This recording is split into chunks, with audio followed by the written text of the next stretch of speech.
নমস্কার আমার সকল প্রিয় ভিউয়ার্স। আজ আমি একটু ব্যায়াম করতে বসেছি।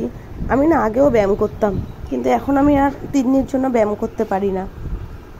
ও এতটাই ছোট যে ওকে রেখে ব্যায়াম করা অসম্ভব হয়ে পড়ে। তাই আজ অনেক দিন পর, প্রায় 2.5-3 বছর পর আমি একটু ব্যায়াম করতে এসেছি। মাঝে মাঝে যখন সময় পাই তখন একটু একটু করি। কখনো ঘরে 5 মিনিটের জন্য, কখনো বা ছাদে 10 মিনিটের জন্য। আবার ও যখন দুষ্টুমি করে দৌড়ে দৌড়ে যাই। আজকে একটু অনেকক্ষণ টাইম পেয়েছি, জেঠু পাশের বাড়ির জেঠু নিয়ে গেছে। তা আমার ব্যায়াম করতে ভালো লাগে বলে আমি ব্যায়াম করি।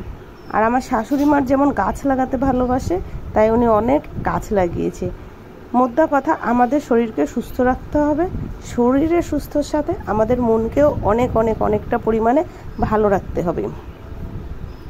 আমি তো নিজেই অনেকটাই মোটা হয়ে গেছি, তো তাছাড়াও আমি চেষ্টা করছি যাতে আমি অনেকটা কিছুটা করতে পারি, আমি নিজে সুস্থ থাকতে পারি, সবাইকে সুস্থ রাখতে পারি।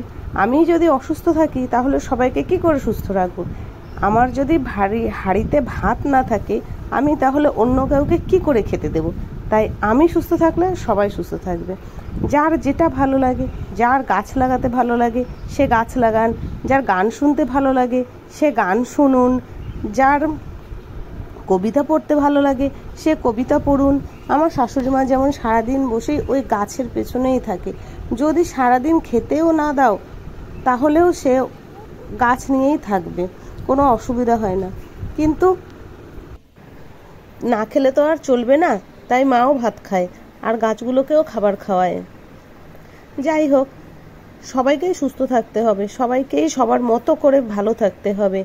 আমরা তো সবার জন্যই ভাবি, নিজেদের জন্যও দেখি না। একটা ঘন্টা তো তাও অনেক বলে ফেললাম। প্রথমে 10 মিনিট, তারপর 15 মিনিট, তারপর 1 ঘন্টা করে দেখি না সবাই মিলে ভালো থাকতে পারি কিনা। আমি ভালো কথাও বলতে পারি না, বারবার কথা বলি আর বারবার বেঁধে যায়। তাও আপনাদের বোঝানোর চেষ্টা করি, তাও জানি না আপনারা কতটা বুঝতে পেরেছেন। আমি আমার পরিবারের ছোট্ট ভিডিও করি, সেগুলোই আপনাদের সামনে তুলে ধরি। আশা করি আপনাদের এই সমস্ত ভিডিওগুলো আমার একটু ভালো লাগবে। ভালো লাগে আমাকে একটু সাপোর্ট করবেন, আমার পাশে থাকবেন, আমাকে একটু সাবস্ক্রাইব করবেন, লাইক শেয়ার কমেন্ট করবেন। প্লিজ প্লিজ প্লিজ আমার একটু পাশে থাকবেন সবাই মিলে। Thank you.